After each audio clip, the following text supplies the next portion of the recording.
Kartu merah tak wajar Jude Bellingham lawan Osasuna. Jude Bellingham jadi kapten masa depan Real Madrid. Benyamin Sesko digoda Arsenal. Bukayo Saka terancam absen dalam jangka waktu yang panjang. Rencana Neymar untuk kembali ke Barcelona.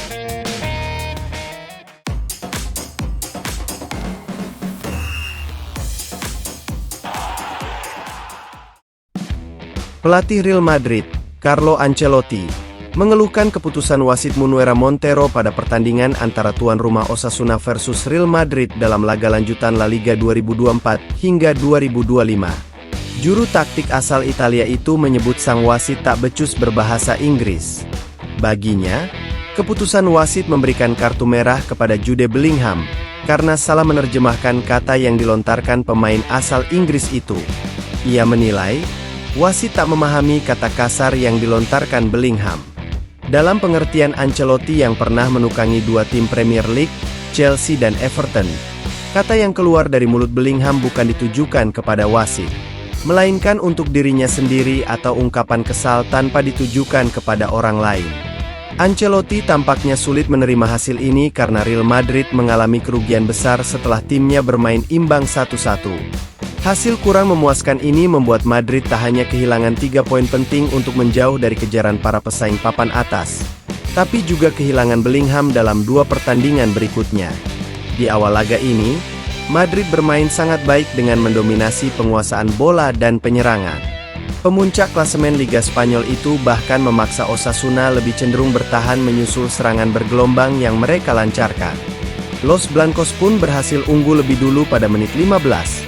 Lewat sepakan jarak dekat Kylian Mbappe memanfaatkan umpan silang Federico Valverde.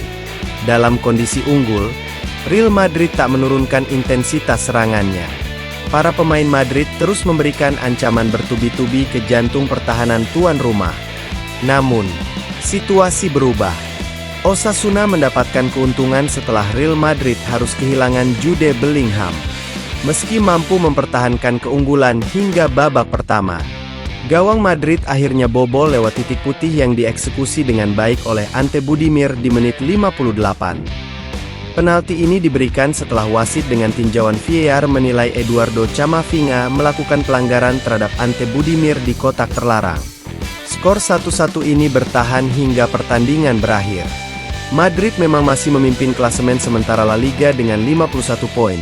Selisih 1 poin dari Atletico Madrid yang juga gagal meraih kemenangan usai ditahan imbang 1-1 oleh Celta Vigo di pekan yang sama. Namun, tahta Madrid terancam lepas karena Barcelona yang mengantongi 48 poin baru memainkan laga pekan ke-24 melawan Rayo Vallecano pada Selasa, 18 Februari 2024 mendatang. Jude Bellingham memang menunjukkan performa yang sangat mengesankan sejak bergabung dengan Real Madrid, dan banyak yang melihatnya sebagai salah satu pemain kunci di tim.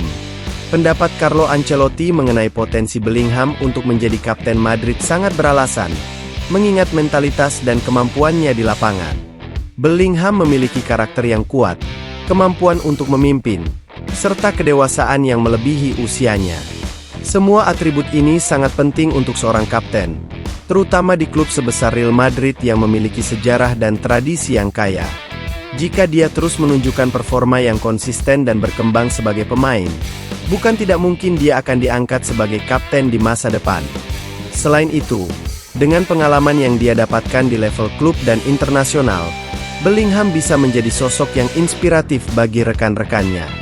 Jadi, kita bisa berharap untuk melihatnya memimpin tim di masa mendatang, baik sebagai kapten maupun sebagai salah satu pemain kunci di Real Madrid. Arsenal memang sedang dalam situasi yang sulit dengan cedera yang dialami oleh beberapa pemain kunci mereka, termasuk Gabriel Jesus dan Kai Havertz. Dengan absennya kedua pemain tersebut, kebutuhan akan penyerang baru menjadi semakin mendesak. Tawaran sebesar 1,7 triliun rupiah untuk Benyamin Sesko menunjukkan keseriusan Arsenal dalam mencari solusi jangka pendek untuk memperkuat lini depan mereka. Sesko, yang merupakan striker muda berbakat asal Slovenia, telah menarik perhatian banyak klub Eropa, termasuk Barcelona. Oleh karena itu, Arsenal perlu bergerak cepat agar tidak kehilangan kesempatan untuk merekrutnya. Krisis cedera ini juga menyoroti keputusan Arsenal untuk tidak mendatangkan striker baru pada bursa transfer Januari, yang kini menjadi tantangan tersendiri bagi tim. Jika Arsenal berhasil mendapatkan Sesko, diharapkan dia dapat memberikan kontribusi signifikan untuk membantu tim meraih hasil positif di sisa musim ini.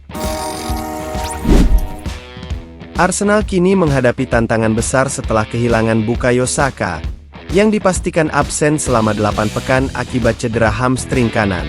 Cedera ini terjadi saat pertandingan melawan Crystal Palace, di mana Arsenal meraih kemenangan 5-1. Kehilangan Saka menjadi pukulan berat bagi tim, yang sudah mengalami krisis cedera. Situasi semakin memburuk dengan cedera yang dialami oleh dua pemain kunci lainnya, Gabriel Jesus dan Kai Havertz. Gabriel Jesus mengalami cedera ligamen anterior, ACL, yang diperkirakan akan membuatnya absen hingga sebagian besar tahun 2025. Sementara itu, Kai Havertz harus menjalani operasi hamstring setelah mengikuti kamp latihan di Dubai, yang membuatnya tidak bisa bermain hingga akhir musim. Dengan absennya ketiga pemain ini, Arsenal harus mencari solusi untuk mempertahankan performa tim di tengah tekanan yang semakin meningkat.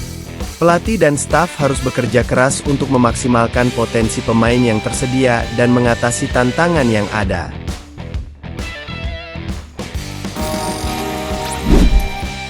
Neymar saat ini kembali ke Santos, tetapi tujuannya adalah untuk kembali ke Eropa, dengan Barcelona sebagai klub yang diincar.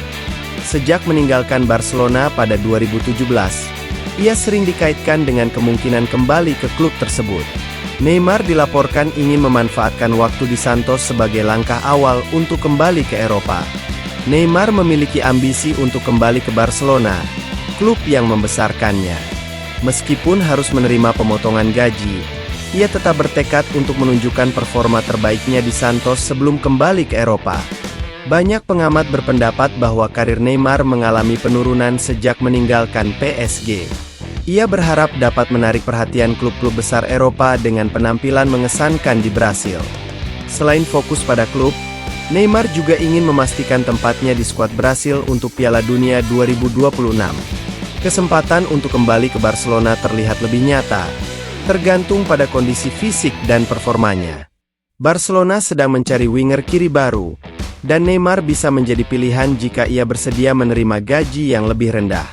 Keputusan akhir mengenai transfer ini akan dipengaruhi oleh kondisi finansial klub dan performa Neymar di Santos.